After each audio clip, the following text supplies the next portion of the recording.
My name's Molly Googler. I'm the college archivist, and I'm here today with John Haynes, who is one of the founding faculty members of the college. And I'm really excited to be talking with you today, John, because I really tried to imagine what it was like to be here at the very beginning. So could you tell us about your background before you came to Yavapai College and how you happened to be a faculty member here? Okay, I was originally, or I am originally, almost a native Arizonan. My family came across in the late 1930s with the Grapes of Wrath people. Wow. And we first came to Prescott, and my father couldn't find work, and of course work was hard to find because it was we were coming out of the Depression. And we wound up settling in Kingman, of all places. And so I had, growing up in Kingman and knowing northern Arizona, I had a real affinity to, a love affair with this kind of an environment. And I went to college after I got out of the Navy during the Korean War. And when I started teaching with just a bachelor's degree, I had to go back summer times to get my first master's degree. And while I was teaching in California, I had decided that I really wanted to teach on the community college level rather than the high school level, simply because being a high school English teacher is just far too difficult a job for an average person, and a lot of people burn out trying to do that. Mm-hmm. So I, in preparation for that, went back to school and got a second master's degree, and got a job at San Bernardino Valley College after having been in San Diego County for some years. And the year that I started at San Bernardino Valley, I had brought my family over here for a camping trip, Grand Canyon and down to Prescott, and discovered that they were starting a community college here. And this was about 2 years before the class started. Mm-hmm. And so I made up my mind that I didn't care what it cost or how difficult it was going to be, that I wanted to raise my kids in this kind of an environment. So I began working. I wrote a letter to the county school superintendent, got some information back from him, and then began working on it, and came over again the next summer and met some of the beginning administrators, and finally was hired the following winter to be on the founding faculty. So it was a major move and a costly move, because California salaries were definitely considerably higher than Arizona salaries. Mm-hmm. And Yavapai College thought that $10,000 a year was a really good salary. And we just figured that we could draw our California retirement money and maybe make a down payment on a house. And so we came over, and my wife didn't work in those days, and so we were one paycheck and living paycheck to paycheck, of course. And so it was a real challenge, particularly after we started running into the politics of Yavapai College. And during that first year, it had occurred to me, and even during the second year, it had occurred to me that I really could have taken a leave of absence from San Bernardino Valley College, and I would have still had a job over there. Mm-hmm. And instead, being sort of abrupt and impulsive, I had completely resigned, and so I had really nothing to fall back on but to do my best to survive here. So that's how I got here. So were your initial misgivings anything beyond just the financial? Oh, no.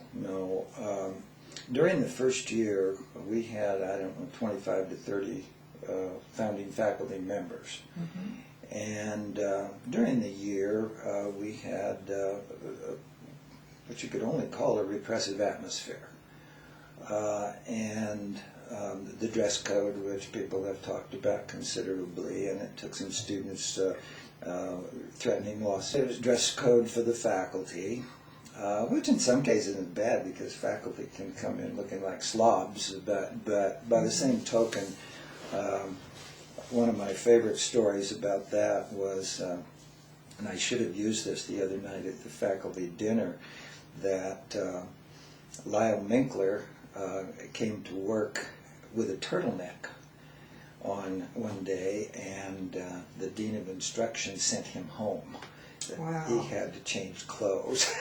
So it was a repressive atmosphere, and as the year wore on, there were probably three members of the founding faculty that were terminated at the end of the first year. Wow. And some pretty good people. We had started during that first year, we thought, well, boy, we've got to bond together, start a faculty association, get something going. Well, the first faculty president was a science teacher, biology, Dr. Bill Jones. And so we elected some officers. I was the vice president. And by the end of the year, Dr. Bill Jones wasn't good enough to work at Yavapai College, and so he left here and went to work at Michigan State. Now, what do you mean he wasn't good enough? They fired him at the end of the first year.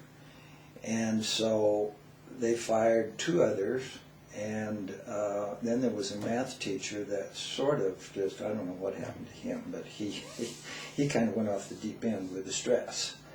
And so those were misgivings at best, because you're seeing what happens to people that you know and you've come to respect and you've worked very closely with. And so that was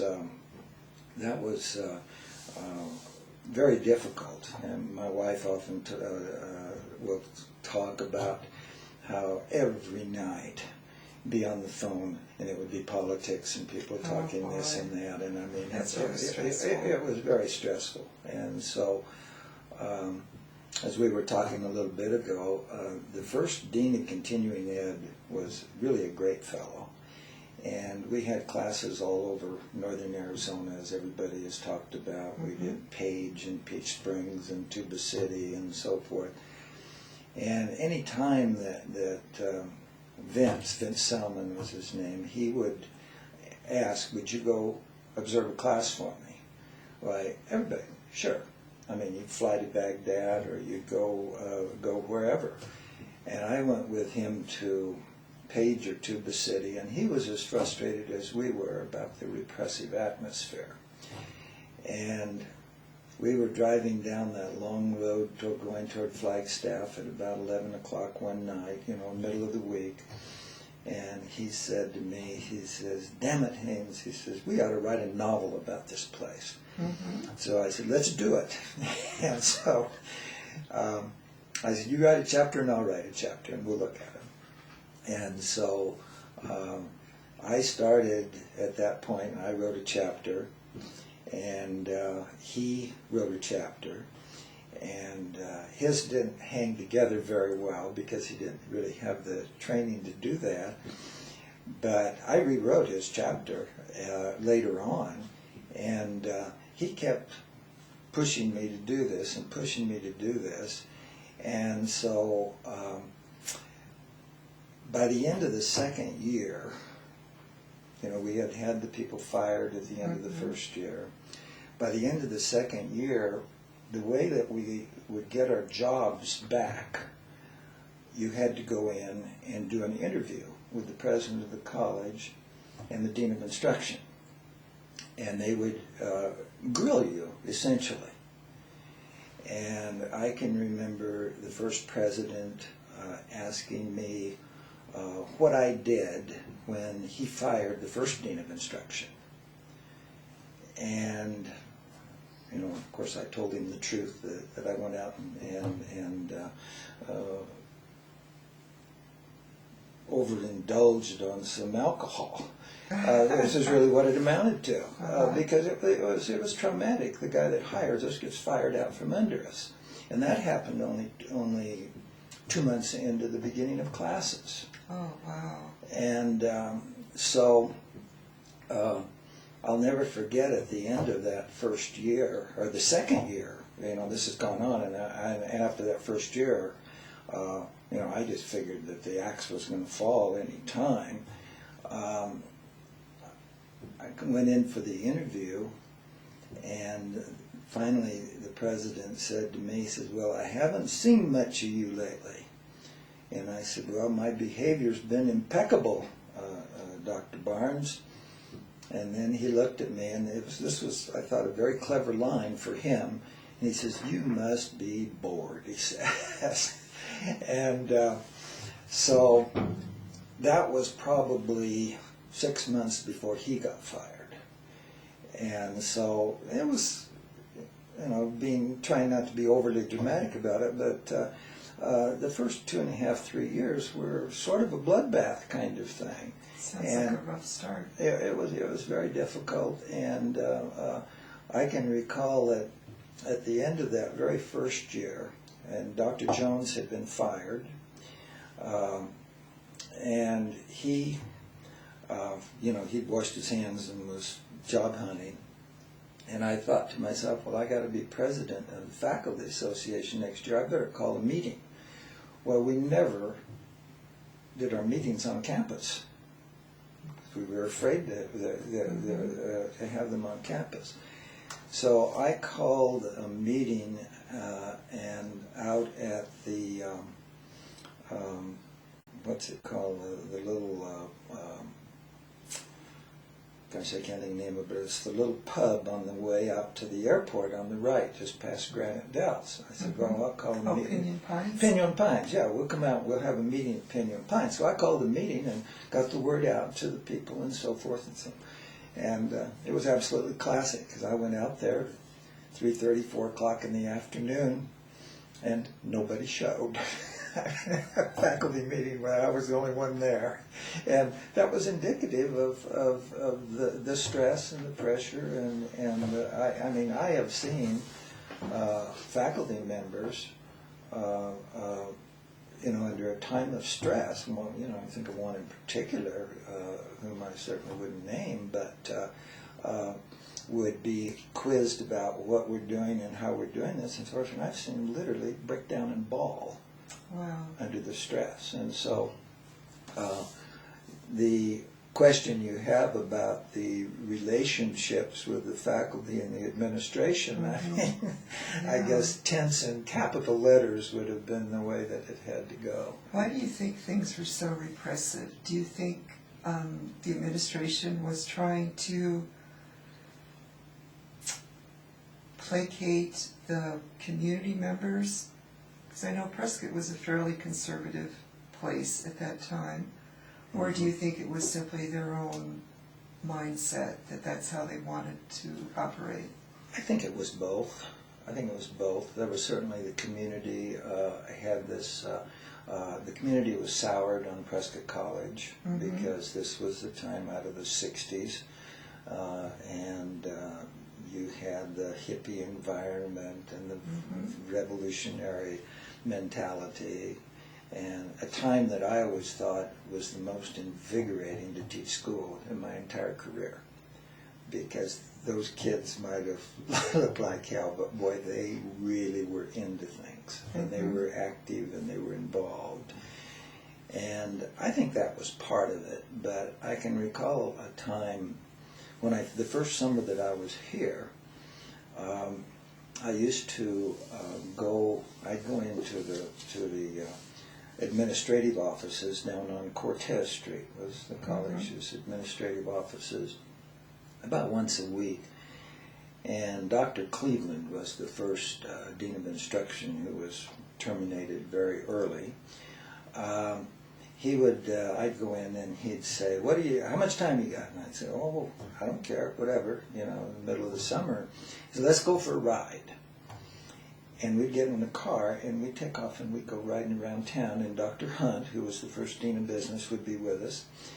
And what we were doing is we were looking for buildings to put classes in. And that seems sort of absurd, as that's the way you're going to find a building, is to go look for a big one and see what you can do with it. Who owns it? But it actually worked, because we did, the English department did their first classes at the big building when you drive into the Veterans Hospital out there on the left. I can't remember the number of it now. But we drove in there and we looked over and that building was vacant. So started making phone calls, and sure as heck we got that building and used it for the first semester and part of the second semester of the classes, and then finally these buildings were finally ready to move into. But I can recall, to go back to who had the attitudes, I can recall riding down the road, and I liked both of these guys, I really did. There could have been a third administrator there with us, but we were driving down the road out here on Highway 89, going out of town, and there were some kids hitchhiking alongside the road, and I was sitting in the back seat, and I'm listening to the conversation and so forth, and so forth. And one of the administrators in the car points over there and says, "Look at them goddamn losers," with no more, information than their appearance. And I thought to myself at that time, this is a little bit frightening to be in this kind of an atmosphere. And that was so community, and I think some of the administrators were pretty happy about it. And they wanted uncompromising loyalty, absolutely. And I can recall that after I became vocal about the firing of Dr. Cleveland, and I'm not really an aggressive political people. I mean, some people might think I have been, but I'm not really that. I don't like to get up and rant and rave in front of a group or anything else. But after I had been aggressive about that, Dr. Russo was the replacement, who later became president of the college, and during his tenure as president, those were the best 10 years of the college. And I never really gave him the credit for it, but he had a great group of people right under him, working for him as his other administrators. And Dave Hostetler was academic vice president, and he'd come here as an English teacher. And Dave was astute enough and quick on his feet enough to really dodge this way and that, and things worked out very well. But Dr. Russo, during that first year, the first spring, came to me and he said, and he always talked with me with his pointing his finger at me, and he said, "Haynes, you are Yavapai College's representative to the Arizona College Association." And this was a group that met a couple times a year, I guess, and I never really understood what they were trying to do. But there was going to be a meeting at Arizona State, and he said, "And you and I are going to Phoenix Saturday." And so, of course, by that time I'd almost learned to salute. And so we went to Phoenix. Well, I'll never forget, we were driving out of town, and there used to be a restaurant over here that is a real estate office now in front of the Presbyterian, the Chuck Wagon. And we started arguing about loyalty and individual integrity right there at the Chuck Wagon, and we argued all the way to Arizona State.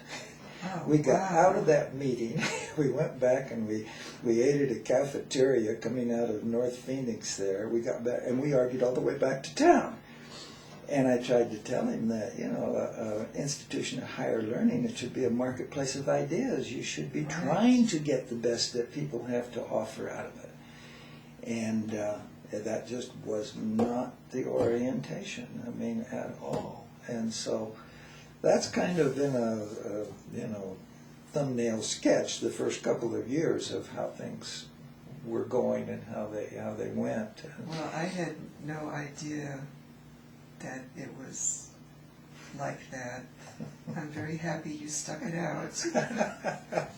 Well, I pretty much had to. I wasn't going to beg for my job. Mm-hmm. But that at the end of that first year, when they were making a decision to terminate certain people, they had set up the interviews to go back in. And the college president's office and so forth, they were down in the dorm by this time. And when the schedule came out, the schedule was the last two people on the interview schedule, the rehiring interviews, to beg for your job is what it amounted to, was Dr. Jones, the guy that was fired, was next to last, and I was last. And so, that was fairly clear what was happening. And then the schedule came back out, it was revised, and the only change they had made was that Haynes was next to last and Jones was last. And so, you're sitting on pins and needles waiting for this to happen, and some people are coming out. One in particular that said he wasn't coming back. They fired him. And so the schedule came out again. And this time it was Jones next to last and Haynes was last. So I was the last one to go in, and I sat out in the outer office waiting for them to finish with Jones. And Jones came out, and I could not read his expression. It was different, and you could see he was emotional, etc. But I really couldn't tell what had happened. And of course, later I found out that they had told him to go find another job. So when I went in, went through the whole thing, and at the end, finally Dr. Barnes said, well, he says, I don't know that we're ready to make a decision on you today. He says, how would you feel if we ask you to come back in next week while we think about this? Oh, boy. And so I said, Dr. Barnes, I said, Dr. Russo put me on probation probably last November or January, and it's been very obvious. And I said, I think I deserve a decision today. And he turned to Joe and said, well, Dr. Russo, are you ready to make a decision today? And to this day, I thought that's the first time he ever asked him to make a decision. And Joe hemmed and hawed, and finally he said, well, I think we should ask Mr. Haynes back. And so he said, okay. And so I said for years, of course exaggerating in a dramatic sort of way, that I've said for years that if he had said we shouldn't ask Mr. Haynes back, I've told a number of people, well, heck, I didn't have anything to lose. I'd have gone over the table for Joe's throat at that point. But I probably wouldn't have done that. But it was, as you can see, it was very, very difficult at the time. And it was, the good people that we lost. The math teacher during the second year quit in the middle of the year. He just was completely stressed out. And a lot of the faculty have just really been, they're lifelong friends, people you really respect. Mm-hmm. And this guy used to play a little golf with me. And he quit in the middle of the year, said, okay, I can't take it anymore. Well, he immediately went out to Prescott College, was still active at that time, and got a job teaching math at Prescott College. And so, talk about a hard emotional time. One day he had called me and had said, we'll play golf, how about Friday afternoon? Okay, yeah, sure. He said, well, I'll meet you at the college. And I says, okay, I'll be out in front of the parking lot. So we set up the time in the spring of the year, and as it turned out, the first geology teacher and the first chemistry teacher, Tom and Karen Brown, had, by that point, they had retreated to Jerome. They bought a place to live in Jerome, and they said it's worth the commute to get over there and hide out. Well, they had talked to us about, well, you have to come over and play poker with us that night. So I told my wife, I says, what do you think if I play golf and go play poker? And I don't even play poker. But I thought it'd be fun, so what the heck. So when I got out of the class that day, or the Friday, and went out, I had a note on my truck from the math teacher. His name was Ron Graham. Mm-hmm. And Ron Graham left the note and says, John, I'm sorry I can't make it. I'll get in touch with you later. So what in the world's going on? I'll make a long story short. This poor guy, he had a wife and 2 kids. They lived up on Shalimar in the middle of town there. Mm-hmm. And he had gotten all his affairs in order. And the next note I got from him that came in the mail the very next day was, John had decided to hit the road to nowhere. And it looked to me like it very easily could have been a suicide thing. And I mean, you talk about getting hit to the core. Mm-hmm. And so about noon that day, we got a phone call, and he had written his wife a letter. And she called, and of course she's distraught. And so my wife and I are in the middle of just this other family's turmoil. Mm-hmm. And we don't know where the guy is or what he's done. And eventually he turned up about 2 weeks later, and he had driven out of here all the way to Banff, Canada. Wow. And just, was just vegging out up there. I don't know what he was doing. And the wife, of course, was, she was, the poor lady was really intense. And so he suggested that she fly to Calgary. And so early on a Saturday morning, every time I drive to Phoenix in the early morning, I think of driving her to the airport. Mm-hmm. And I was never so glad to see a human being take off. But I mean, that's the emotional intensity and the pain that the thing was inflicting on people. The guy was a good math teacher too.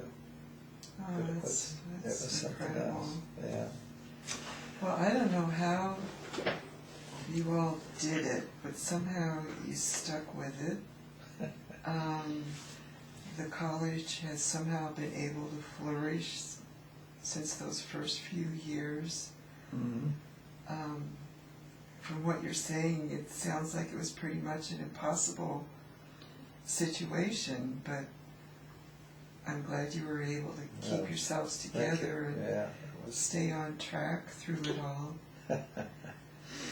I was wondering, when you first started teaching here, was the curriculum already established, or did you have some say in what you could teach? Well, they had a catalog that was sort of copied from someplace else, is what I would guess.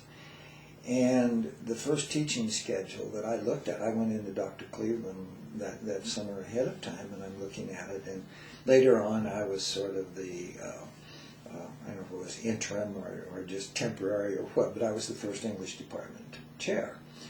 And went in and I looked at the schedule, and boy, it was ideal. I mean, he had me down to teach 2 or 3 literature classes and all of this,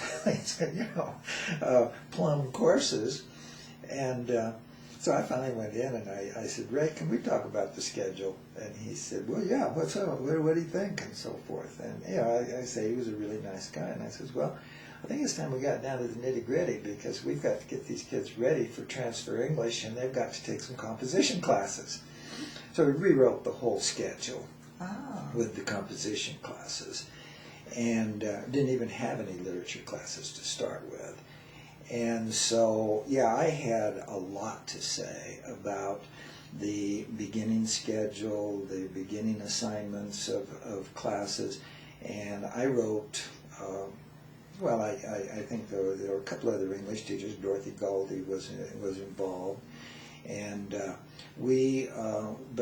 pretty much wrote the course outlines, and so that was stimulating. And it was a lot of work. And of course, I'd had 2 years community college experience in California, so I brought the textbook adoptions that they were using at San Bernardino Valley with me over here, and so the readers, the rhetoric, and so forth, and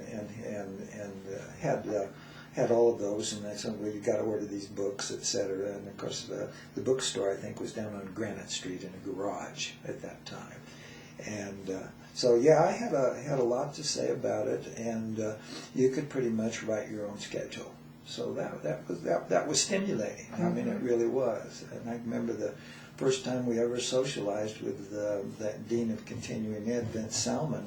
First time we ever socialized with him, he came over to the house in the middle of the afternoon, about an hour early before we were expecting him, and I was out in the backyard with a textbook called The 500-Word Theme, and I was working on the course outlines out in my back patio. So, and that was stimulating, it really was. And so, the love of the subject matter is what really can keep you going. It really can. So that was important. Well, of all the classes that you did teach, which one was the most enjoyable for you? Well, obviously the literature classes when we got them going. I still have a good friend here in town, a lady that took, the first time we got in position to offer Introduction to Literature, she took the classes. I see her probably about once a month in passing and so forth, and immediately she will just run over and have you read this? Have you read this? I mean, she just loves to read, and she really has great literature taste, and she'll argue with me about things, and so we still have this thing going. We talk about we even talked about William Faulkner here not too long ago, and I got her going on. Well, she probably had read it ahead of me, or not ahead of me, but had read it in the meantime. But my favorite author right now is Cormac McCarthy, and Marianne had most people that pick up Blood Meridian kind of shy away from it because it's a hard book to read, but she's read that, and so the literature classes were really fun. I had another student in class that was a Vietnam veteran. His father was a dentist at the VA, Dr. Gianangelo, and Frank had come back to Yavapai having been in Vietnam. And he came to classes with bib overalls and long hair and a big beard. And obviously he was in complete violation of the dress code. But Frank was just, he was a delight in class. I mean, we'd go in, and I would have my little plan of how I was going to snare them into discussion and so forth. And old Frank would have his hand up before I could get started. And sometimes we would go his route rather than mine. I mean, he was really good. And I saw him for quite a few years afterwards. Within 2 years, or 3 years maybe, after taking this class, he had his master's degree in English from NAU. And I remember we get so excited about the literature and the stories. And I had them read this. These were the years that James Dickey had written Deliverance. And Frank called me from Flagstaff, and the movie was just opening in Phoenix. And I don't know, it was a Saturday or Sunday, and he says, why don't you meet me in Scottsdale? We'll see Deliverance. So heck yes, so, drive to Scottsdale. So really had some good kids in some of those literature classes. And other than that, I had a reputation as being hard-nosed and demanding in Composition 1, Composition 2. And I never apologized for that, because it just seemed to me they needed to have the discipline and the rigor and the understanding of my goodness, how do you punctuate a compound complex sentence? And so I never apologized for that, although I got condemned for it, I think, quite a bit. But along that line, we had English 100, which was the developmental course. And we did that in a very basic way. Grammar and usage and basic essay structures. And I really liked to teach that, because you could really see kids that did well in that go into 101 and do pretty well. Oh. And so that was a good one. And when we first started, finally the English department, just by doing our own thing, established a placement procedure, some diagnostic testing. And I can still recall we would be out here the better part of the night, reading essays. Things were very primitive and so forth, but we'd be putting student cards or something in stacks, and we did it all mechanically and so forth, and would set up our classes. And the English 100 class, I always made sure I had a couple of those. And of course, they weren't really hard to teach, but they were really, really valuable. And so that was probably the literature classes, and then the English 100 that I really enjoyed. Well, that's interesting to hear, what an instructor would want to teach. What did you hope the students were learning from you? Well, if it was the literature classes, like people that I've just mentioned, that they would have sort of a lifelong love of reading and the literature. And one of my favorite stories, and this has really been far-fetched, but it's true, that I guess it was in 2001, Yavapai College, Coach Sky, the baseball team, put together a big reunion of all the baseball teams. And Dave Strack, who had been sort of he filled in one semester as interim athletic director. And they were going to have a golf tournament out at Prescott Country Club. So Dave said, well, why don't you play that? And I said, I don't know, I don't know very many of those people, etc. And I said, no, come on, and pay for it. He even offered to pay for me. I said, no, I'll pay. So we went out there, and I had a great time, because Rod Sosby, who was the coach in the 70s and early 80s before Dave Dangler, he was in our foursome. Just had a great time talking with him. But up on the putting green before we teed off, a guy comes up to me and says, you're John Haynes, aren't you? And I said, yeah. And he says, I've always wanted to come back and talk to you. And I'm thinking, and he gives me his name, Brandon Romine. And, it's not hardly a tickle in my brain of who this is. So we start talking, and the first thing he says is, I want you to know that you're the reason I majored in English. And I was thinking, this guy, I couldn't have had him in anything but Comp 1 or Comp 2, 101 or 102. And I'm thinking to myself, boy, this guy's got to be putting me on, because nobody majors in English from being inspired in Comp 1 and Comp 2. But he said, you introduced me to the most important book of my life. And I said, really? And so we started talking. And we talked a lot more because he and this other outfielder that I'd had in class invited me to breakfast the next morning. And he said, you were lecturing about something, and all of a sudden you stopped and you took off and you started giving us the background and the purpose for Robert Persic's Zen and the Art of Motorcycle Maintenance. And I said, I did? I'm not supposed to do that according to the curriculum. But he said, I took notes furiously. He says, it took me 2 years to get to that book, because he went on and graduated from Florida Southern, where he played baseball down there. But he said, I've got that book on my bookshelf to this day. And what makes the story really kind of neat is that from that point on, this has been, 7 years ago now, I guess, that this has happened. He comes to Prescott regularly, stays at our house, we play golf together, and we just really have a nice time. And about 4 years ago, he was getting married.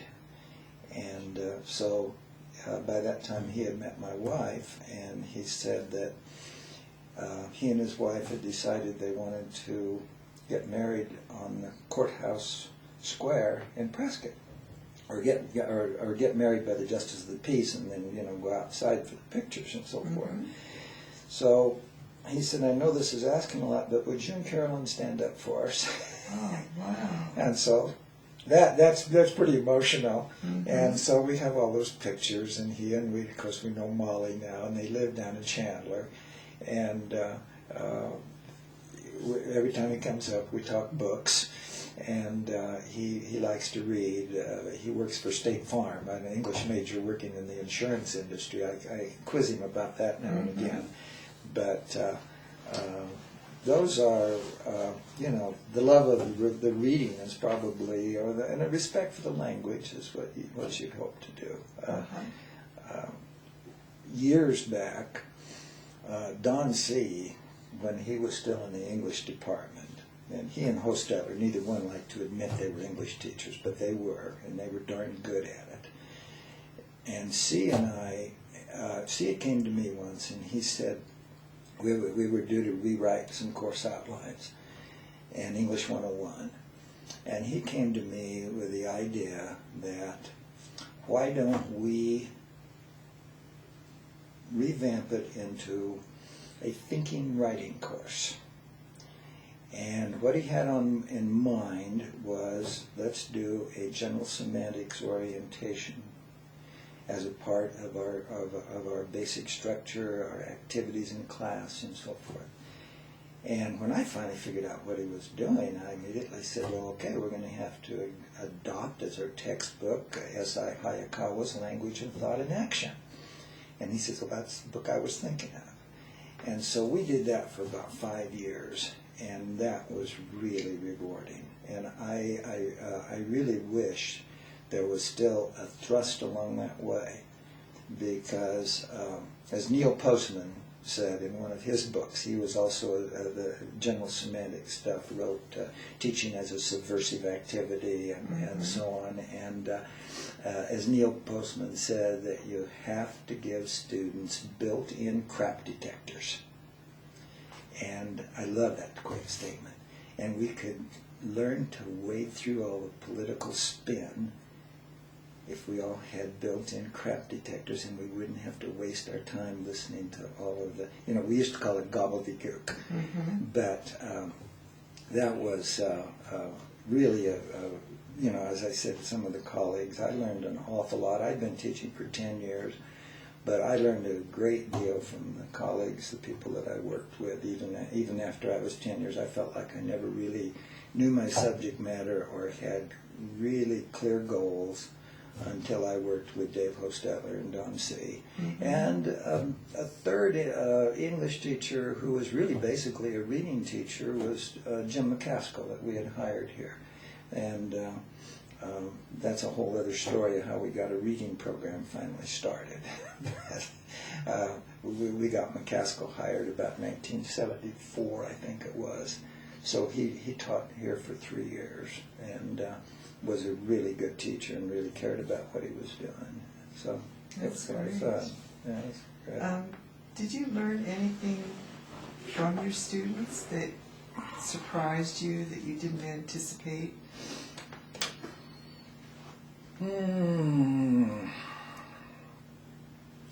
Well, like you say, you have the unexpected things happen later on, of course, and that's one of the things that sort of makes it seem worthwhile.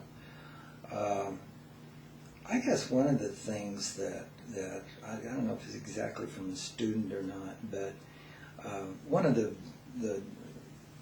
big differences between teaching high school, the secondary thing, and the community college is you don't have discipline problems, or very rare do you have discipline problems. And along that line, it seemed to me that I had some students that were obnoxious, difficult to deal with in class and so forth. And I used to had traditionally handled it like I did in high school, which was sort of the tough guy approach to sit down or I'll knock you down kind of thing, which he couldn't have done, but they never knew that. But I guess that, there was a thing in the paper just this last week. In fact, I clipped it out, and I have to give it to Hostutler one of these days, of a guy we had in class that turned out to be really, really a fine human being, and he's a guidance counselor now in Phoenix. But when he was here, I don't know whether he had been, I would guess he had to have been on drugs, and he had a lot of problems, and he would sometimes come up in class and just, really do the wrong thing. And one of my friends here that wasn't here very long, but he was the second math teacher. I don't know how I got to be close friends with the math teachers in those days, but I told him about it, and he had the same guy in class. And he kind of told me, he says, well, when he does that, he said, what you need to do, he says, is don't get mad at him, laugh along with him and coax him in your direction. And so in a way that student kind of taught me how to deal with that kind of thing. So that was good. And let's see, some of these students, I'm kind of coming up blank on that, Molly. That's okay. It's not like I know it all, and I'm sure I learned a lot from them, but... Okay, that's fine. You've talked some about the hippie students and how they seem to be very engaged in the classes. Did you see any changes in the student population over time? Not just their engagement in the classes, but demographics or age, whatever? Well, I came from an urban area in California. And of course those were the days in the 60s that there was a lot of unrest on campus, and I was in an office that had plate glass windows broken out one time over there. And the students were reasonably receptive to other points of view, and you could and of course they want to change. Sound like a politician here, but there certainly wasn't any subject that they weren't willing to pretty much listen to, except there were a few Vietnam veterans that I had in class out there that were absolutely, it was frightening. I'm still a little afraid of the military mentality, that they were talked about being in Vietnam and killing a gook. And I would be just almost mortified about, what they were saying and so forth. And just a gook. I mean, it didn't mean anything to them at all. And during that time why another English instructor and I decided, well, we've got to try to humanize these people. And so he and I spent a good part of one summer, and this was when Truman Capote had written In Cold Blood. And so we got that book and really worked through the whole thing, and got into the questions of capital punishment and the whole thing. And that was one of the more rewarding books of my whole career. That was a lot of fun. By the time I came to Prescott, I came over here and you know, thinking along the ideas of humane treatment and you know, maybe not so much animal rights, but you know, trying to get people to think about how things work. And I had brought with me an assignment that I thought was a really good assignment, and it was an editorial that I had clipped out of the Los Angeles Times, and the title of the editorial was Just Ask the Deer, and it was an anti-hunting thing. And so we had in one of our little readers here an essay by Albert Schweitzer that killing for sport is pure evil. Well, so I come to Prescott, Arizona, and I have this Just Ask the Deer thing, but the deer thing was also, and I also had one on bullfighting, an essay. So I tried to go through and sell this into some kind of a writing assignment. Boy, I couldn't go anywhere with it. I mean, it's just, there was no inkling whatsoever that you could, you know, get into thinking it. And of course, when you're doing something like that, you're trying to get them to think about the motivations of the doer. I mean, I'm not all that much concerned about the animal victim. I mean, you know, I don't go that way so far, but I'm concerned about the motivation to do it. And boy, absolutely nothing. I mean, I gave that assignment up quick when I came here, and so it is. It's a matter of you know, skill preparation. Of course, I told you that it was difficult to deal with students that had reading problems, and it was difficult to deal with a system that wasn't recognizing that as crucial to, you know, success. And the first North Central accreditation that we had, maybe it wasn't the first, but at one point, Dr. Russo would continually say this. He'd argue with us about diagnostic testing, sort of thing. And his line was, the student has a right to fail. And you think about that, and you know, there's a counter argument. The student has a right to succeed, but you've got to help him have the tools to succeed. Right. But he wouldn't go beyond that statement, and that was really difficult to deal with. The skill levels of you know, a fairly significant number of students. And you know, and beyond that, there's the cultural thing of their value systems and so forth. And that's why I got so enthused when Don C. and I got going on the semantics business, because you know, Hayakawa has a very clear definition in that book of the difference between a closed mind and an open mind. And you try to get them, you know, into an understanding, hey, where's your mind, you know? And so the students were probably, you know, the cliche seems to be, as I hear it, that the students have gotten worse on their skill levels because of television and lack of reading, et cetera, et cetera. And I don't think that, they didn't seem to me to have changed that much, really.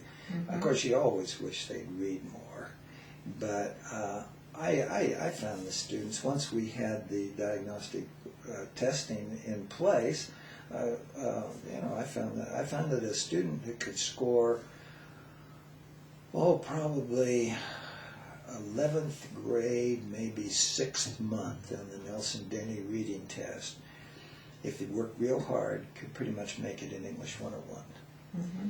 You know, that's about a year and a half away from where you'd really like to have them. But I never really saw an awful lot of the change, really.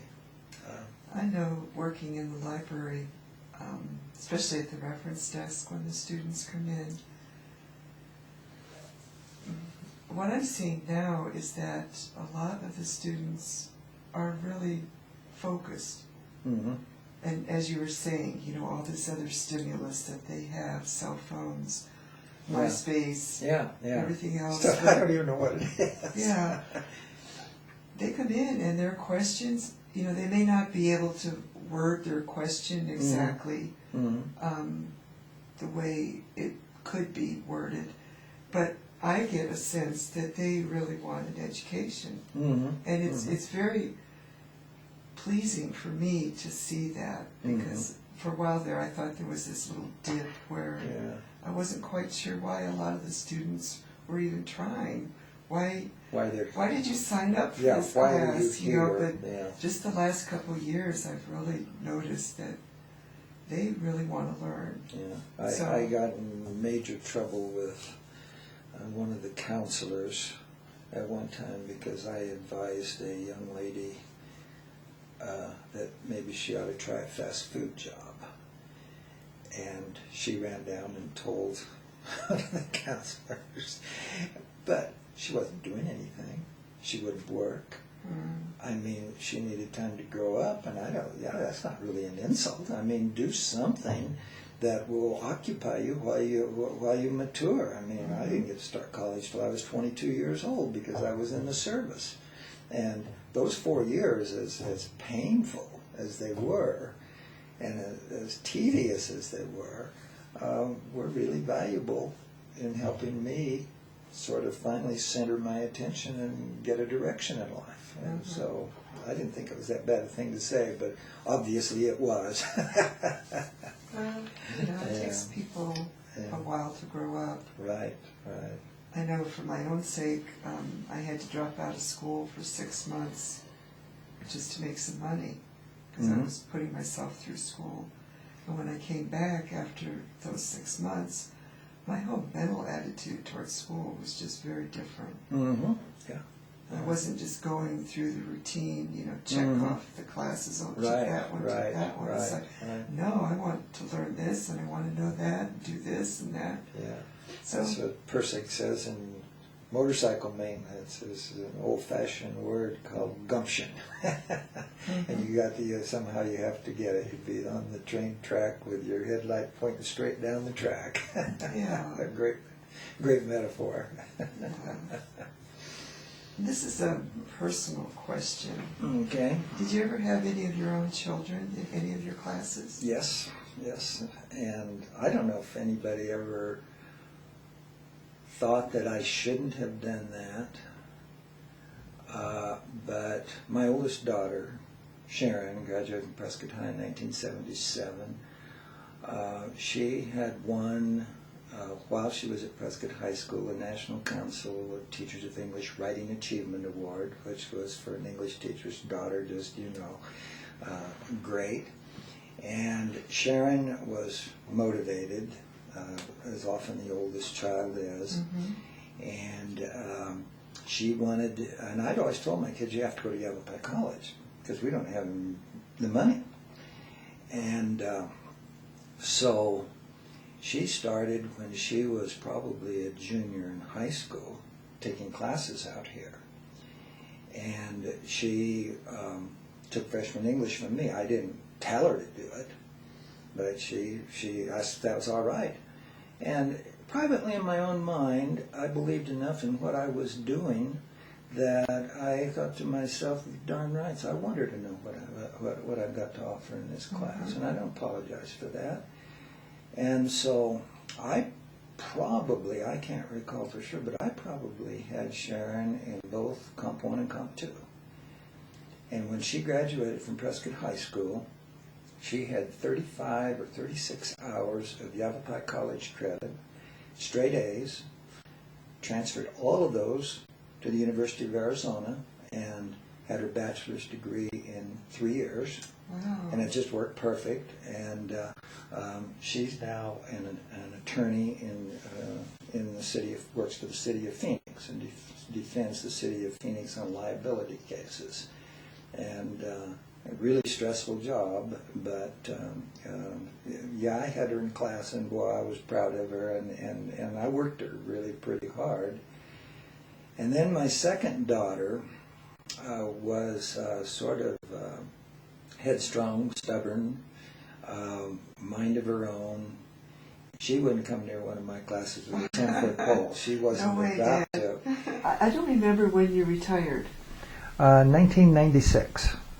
So did your career and Keith's teaching career overlap at all? Right. Keith came here 2 years before I retired. And I was always amazed that Yavapai College hired him. Now you got to be careful. Right, I what know. you mean by that? Well, not because of his abilities or his background or his degrees. I mean, I knew everything was top notch. Uh-huh. But he was hired right at the end of the Paul Walker times, Mm-hmm. and Joe Birmingham was still here, and it was well documented, all of the problems and turmoil we had during those years. And Keith was teaching at San Antonio College in San Antonio, Texas. And it was his first teaching job, and he was only there the 1 year. And he called me in the fall of that year, and he said, I see that Yavapai College has an English instructor's vacancy. What do you think about if I apply? And his next remark was something to the effect, I figured my chances would probably be 1 in 100, but I thought maybe I'd put my papers in. And of course I knew that if it were just based on, objective evidence and so forth, that his chances were considerably better. But I told him, I said, well, you're free to do what you want, but I don't know if I'd do it or not if I were you. And of course, that's one of the delights of our life now is, of course, to have him and his family back here. But I knew his paperwork would come to the top of the stack, and Evan Ragsdale was the liberal arts chair at the time. And Evan and I, of course, were close friends, still are, for years and years and years. And so when Keith was going through his interviews and so forth, and there was a committee, John Garman, I think, was the Dean of Instruction for part of that time, at least I know through the hiring part. And Keith came out ranked number 2 on their paperwork. And then, as the story I heard later, because boy, I just didn't go near any of it. In fact, we probably had been accused of nepotism, but if anybody knew my history with the administration, they would know that was impossible. But I guess when they did the interviews, that the guy that they had rated number 1 just did not come off well in the interviews, and so Keith, at the same time, the Verde campus was looking at his papers, and I always thought that would have been pretty ideal if he had gotten over there. Mm-hmm. But no, we had a good time, and there was no problems at all. I mean, we shared teaching materials and all kinds of things, and it was really a delight. It was a lot of fun. And that's great. Mm-hmm. You've talked about the English classes that you taught and the philosophy classes. Mm-hmm. Did you have any other positions when you were here?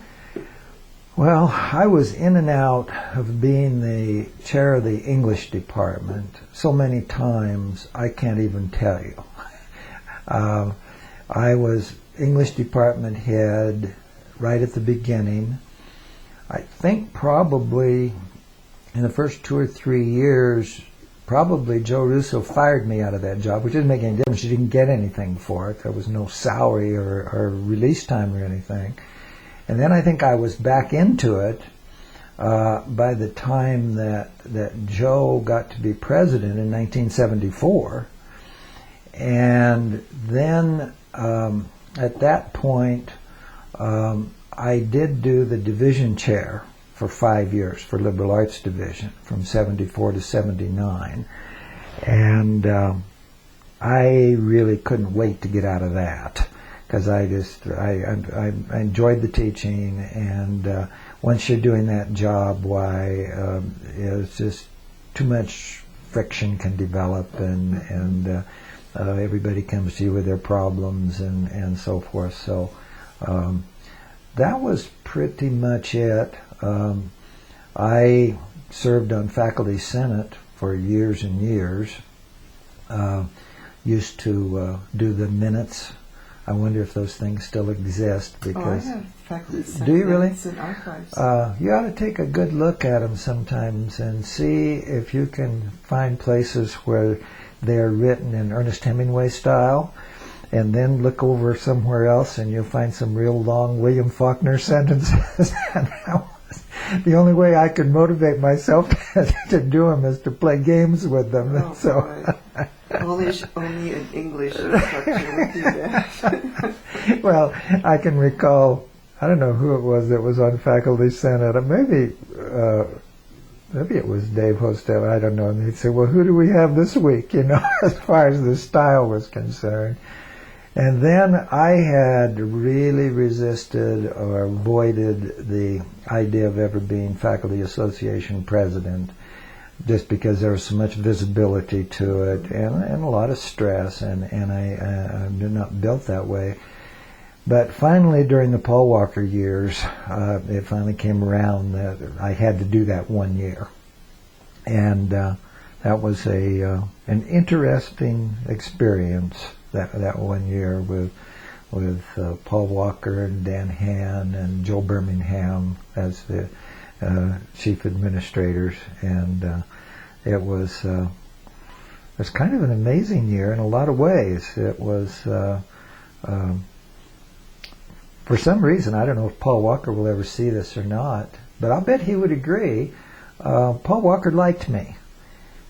And I could never really understand why, and I can even recall one meeting that we were on a retreat, and I gave forth on a little spiel of something, a faculty point of view, and I was literally shouted down at the table, got mad at me, and of course I had fingers pointed at me all the time, and so forth. And I just sat there and took it. And at the end of that very same meeting, Paul Walker turns to the rest of the cabinet and he says, well, this is John's last cabinet meeting as faculty president, and I think we should give him a hand. And they all sit there and clap for me. And I'm thinking, you talk about a high and a low. Yeah. It was really odd. And in later years, I got to thinking, because I took a few trips with him doing this and that and so forth. And I think, well, I know somewhere along the way, he had asked me about, did I like music? And I said, well, I don't have much background or understanding, etc. I said, but I really like the jazz group, the Manhattan Transfer. And he lit up on that. And I think that's why Paul Walker liked me, because I liked Manhattan Transfer. Maybe. Yeah, so that was those were the positions that I went through. Now, Yeah. you also had something to do with the golf team, didn't you? Yes, I had the Yavapai College golf team for 12 years. Now, what were you, the advisor, the coach? I was the coach, and I got involved in it pretty much by default, I suppose. Dave Brown was the athletic director in those years, basketball coach, and he scheduled a golf schedule one year, and he had about 2 or 3 kids on campus that could swing a club. And he came to me that year, and I think he was thinking about being a golf coach. But all these kids flunked out of school. So he didn't have a golf team really, or any players. So he came to me and said, why don't you take the golf team to the trips, be the golf coach? And I said, well, if I do that, I'll have to have an assistant. So the only other guy on campus that played golf at the time was the second math teacher. His name was Jim Fossum. And so I said, can Fossum be my assistant? He said, yeah, that'd be great. So Fossum and I played golf together. So we had 6 kids, and Fossum, being a mathematician, had to figure out, and he came up with the line that, he said, I'd be willing to bet anything that we have the tallest golf team in the history of collegiate golf. And it was something like 6'5". Wow. And we took Brown's basketball team on the golf schedule. And it was a hoot. I mean, it was funny, and you didn't have to take it serious. And every place we go, we just get beat so bad. But these kids were having fun, and they were learning a little bit, as we went along. And so Fossum, then he's a whole other story, interesting story. I still communicate. He resigned and went in the FBI. And A mathematician. yeah, and so he quit, and so Brown said to me, he said, well, you got a budget, do you want to get some players? And so I started recruiting some players. I didn't have much of a budget, but I could give a meal ticket to one kid in a room to another and spread it out that way. So I had always had it in my mind that the athletic teams, this shows how ancient I am, ought to be, with its community college, ought to be community kids that get to participate and get to play. And I mean, what could be more genuine than that? So I went to Camp Verde, and I knew that there were a couple of kids in Camp Verde that could play. And I got little Albert Murdoch to come over here. And Albert played 2 years. And at the end of the second year, I took Albert to Lehigh Acres, Florida for the national championship. Wow. And that was fun, and of course it was one of those things that I had to find a time, or some afternoons I couldn't get away.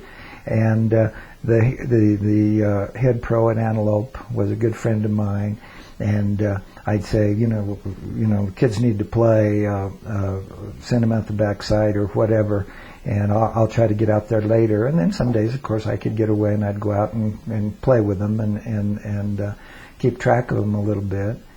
But we had, in the 12 years that we had the team, I had 4 kids that went to the national championships. And we could never do it as a team because we just never had enough depth. But it was fun, and some of those kids I still communicate with some regularity. In fact, I was just on the phone last week. I had a kid that was only here, he's 50 years old now, who played in, I think it was 1976. And he is now the director of golf at Tubuck Golf and Resort south of Tucson. And so about once a year I called Dennis up, and he's really a neat little guy, and I hiked with him and one of the other golfers in Havasupai the year that they were here. And Dennis will always tell me, now you're going to come down, he says, it's the first 3 weeks in January, just pick your dates and come on down. So we go down there every year in January, and of course we have to pay for our resort accommodations and so forth. But it's really hard to believe after all these years I still get golf freebies out of this thing. Very good. And so we really have a good time with that. And Keith and I at one time sat down and listed all the kids that played on the golf team, as many as we could remember. And we probably came up with about 40% of those kids wound up making their careers in golf. the director of golf at this fancy course down near Wickenburg, Quintero, was on our team. Murdoch, the little kid from Camp Verde, he's been head pro several places. He was last at the resort course down in Rocky Point. And Kenny Martin, who's a great kid and a great student. Kenny Martin, somebody told me that they have seen him giving lessons on the Golf Channel. And so it was a lot of fun, and they were, you had a few kids that, were marginal, etc., and wouldn't go to class, and ran a few off, but it was a lot of fun, and I never understood, I was never given a reason why they canceled the program. Not one. I did it for free for 3 or 4 years. I mean, I didn't get paid for it. And when they finally canceled the program, my understanding of the politics, not to go all the way into it, was that someone on the Board of Governors was after Dave Brown and his basketball team because there had been some disruptions.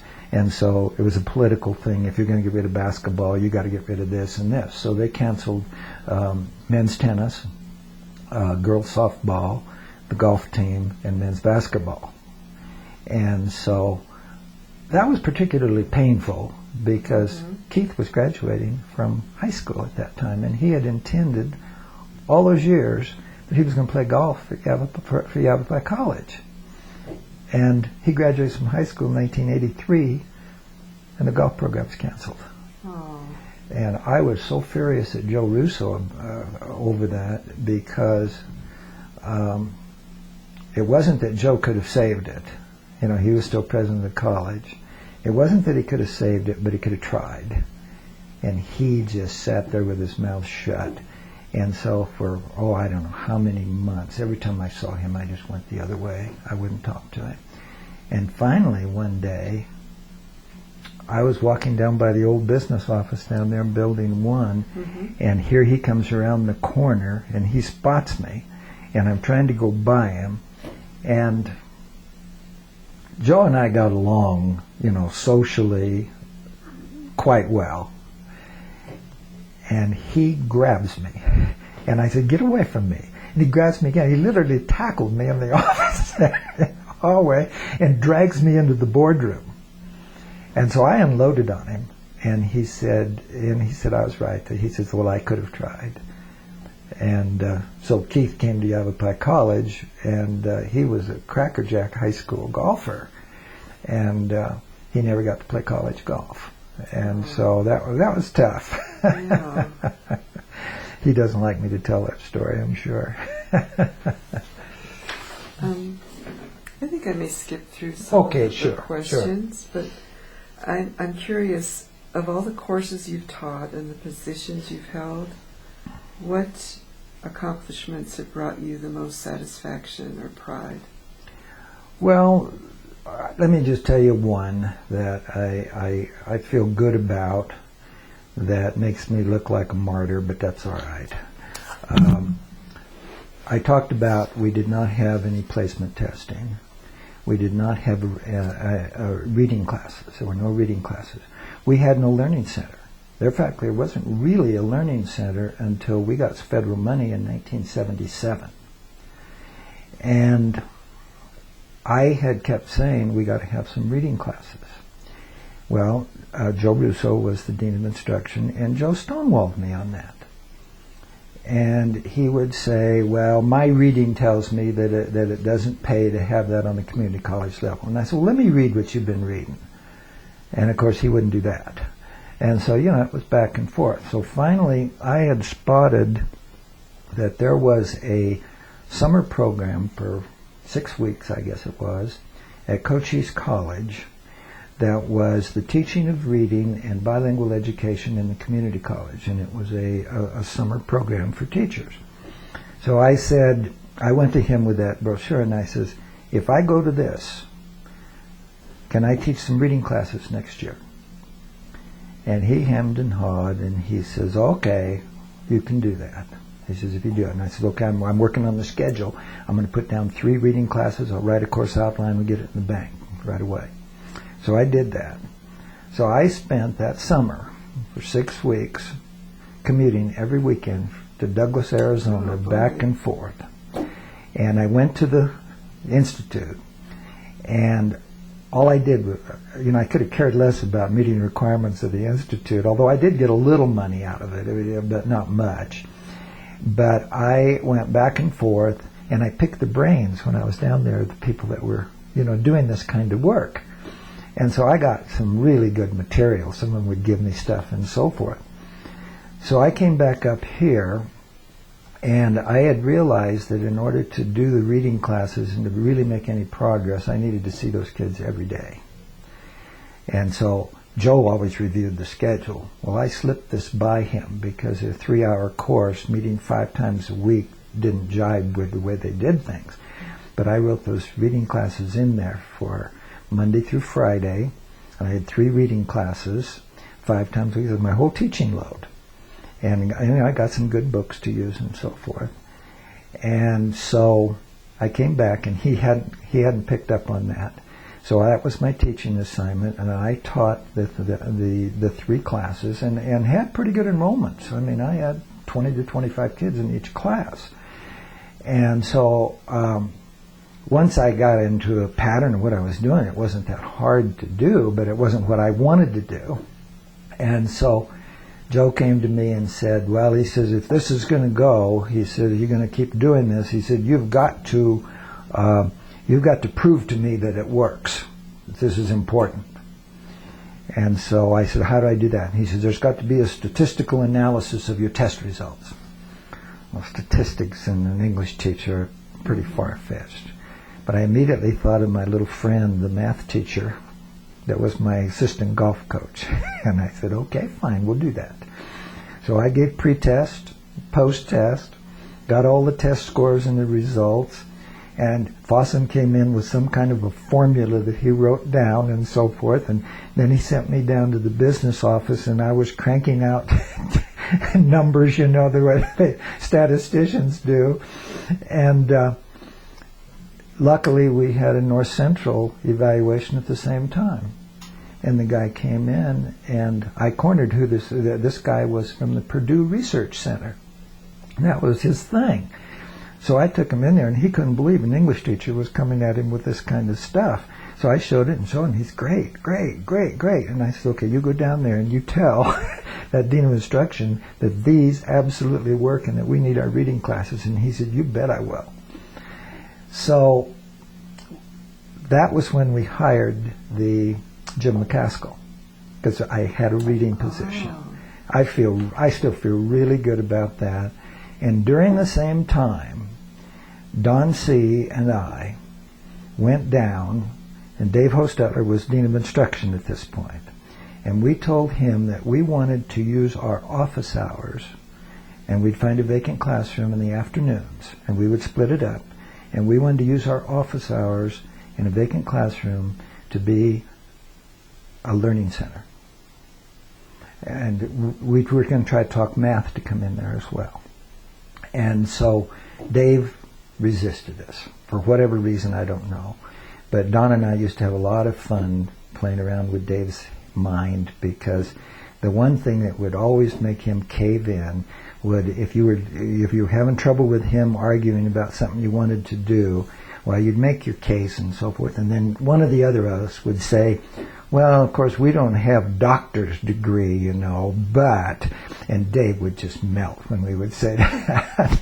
And so that was the beginning of the Learning Center and the reading program. And that, and all those years, in spite of all my other enthusiasms and so forth, that was probably, I think, the most important thing that I did during that time. Those are key and so success. and it was always fun to brag about having done that. I mean, a lot of people, like I said, I can be impulsive and get carried away on some things, and but that was the only way to get carried away, to get my way.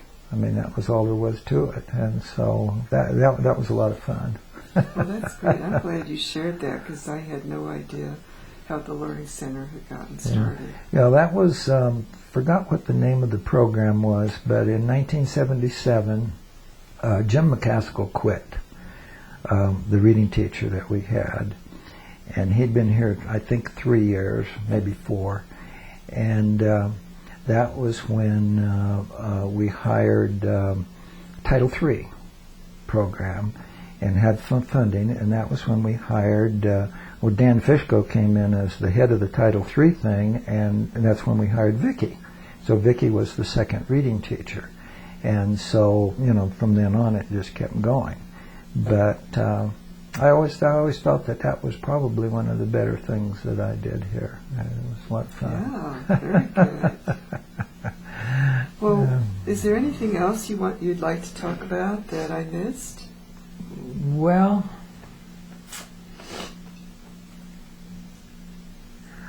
I guess if you really think about, where things are and so forth, I guess one of the things that I stuck around and did some part-time after I retired for about 4 years, as I recall, in a couple of classes. And it really wasn't, even though emeritus faculty gets time and a half on the pay, at least they were at that time, it really wasn't particularly worth your time, because you tie up a semester. If you're doing 2 classes or 3 classes, you're tied up for however many weeks. And I sort of have had the feeling, I doubt that anybody will ever pay any attention to it, but the retired faculty and the emeritus or whatever still know a lot and have a lot to offer. Oh yeah. And nobody wants to hear it. And that's just the way it is. And that kind of hurts. I've gone to one person in particular here at one point. It was only a couple of years after I retired, and said, if there's anything I could do to come in, you don't have to pay me or anything else. I'd be glad to review some things or talk curriculum or anything else. And we're doing fine. They just shut you down immediately. And that to me that's the equivalent of the old closed mind kind of attitude, and that's bothersome to me, and it's kind of a shame. And Dave Hosteller, whose heart has always been in the right place, he at one point we had a resignation on the Board of Governors, and there was a position open, and they were inviting people to apply for it. Well, Dave put together the most, I saw his papers, and I wrote him a letter to apply with the county school superintendent. And to this day, I cannot imagine that they could have had a better application right by him. And, of course, that's the county school superintendent, whatever his motivation is. But that's been kind of a bother, and it was until I got finally got my head out of it, which took a while. Then got some other interests, and so what I've been doing in the last 5 years has been plenty rewarding, and it might still be even more rewarding. So I don't know. I'm trying to write historical fiction now, and so I have a really good time with it. I have 50 short stories about Arizona's Pleasant Valley War in the 1880s, and I've fishing around for somebody to publish it, but I don't send the whole thing off because I figure that's like winning the lottery, and so I'm trying to establish a connection here, there, and so forth, and I might have a phone call left on my answering machine today from a company in Phoenix that I'm not sure exactly what they consist of, but somebody has told me that you really got to talk to this lady down there. And so I've tried to use a few connections, and I had a guy out in Scottsdale that was all excited about it, and then I don't know whether I wore him out because it was too long. It's about 628 pages.